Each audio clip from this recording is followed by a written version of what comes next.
the councils are on top of crime. Yeah. Because there was a chap called Mr. Davis. I can't remember. I had his first name here, but I haven't got it. He's in Aldridge, which is in Walsall, apparently. I don't know yet. He obviously, maybe he's listened to this broadcast. He and his friends. He's a pensionist guy, quite old. He's quite infirm. He's got a walking stick. He and his friends get up early every morning because they're retired. Yeah. So they drive to a particular beauty spot in Walsall, and then they spend an hour or so picking up litter. Yeah. Just as you like to do. So they drive there, do all that, and this guy is committed to the community, Mr. Davis. So about a few weeks ago, he went there, and he put us during the period, because he's tired. He's an old guy. He's got the stick. He has to rest, so he rested at the side of the road. And then it was time to go. He got up and left, but he left his walking stick at the side of the road. Anyway, this was all filmed by the Walsall City Council on their CCTV.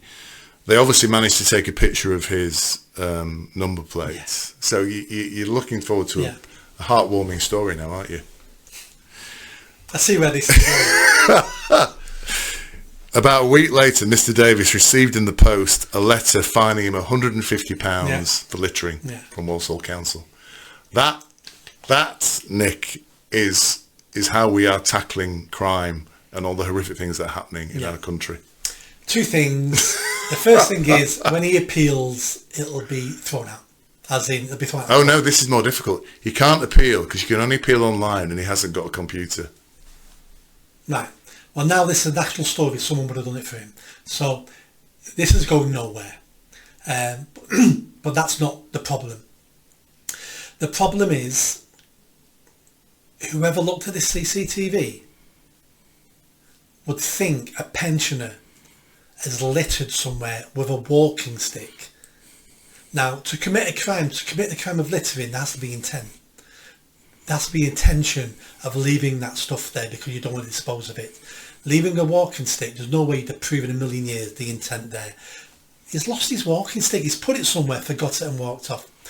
How the council and the managers at this department signed this off and thought this was worth investigating and fining him is one of two reasons. The first reason is this is a private company working for the council who are on commission.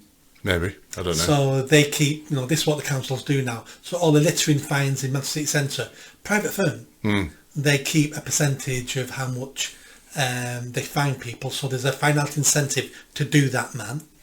Or people are so poorly trained and have no common sense, and the managers should have looked at that and went, do you know what we should do? Now you've got his number plate, you need to go to DVLA, let's get his number, let's write him a letter and tell him we've got his walking stick here because we picked it up because we've seen him lose it. That's what they should have done. But an easy fine on someone vulnerable. 15 years ago this would have been, I was talking to, I can't name him, I don't even sure I work there anymore, but I was talking to one of my ex-colleagues at Manchester Council who was saying about the people walking in the city centre issuing fines in the city centre. And he said to me, if the press ever find out, and I went, what? Tell me. He went, if you look at the stats, who are fined in Manchester City Centre for dropping litter, for dropping cigarette butts, it's old people and women. Really? I said, what do you mean? He went, we never find men because the people issuing the fines are scared they might be assaulted. So they look for women and old people dropping litter and fine them because they don't want to be stopping men because it might turn violent. And that council went for low-hanging fruit. No way in a million years you think he's littered with that. Did you enjoy that video? I think you did. Come on now, hit that bell, subscribe, comment. Let's build this channel. I need more followers, I need more subscribers. Be part of the journey. See you soon.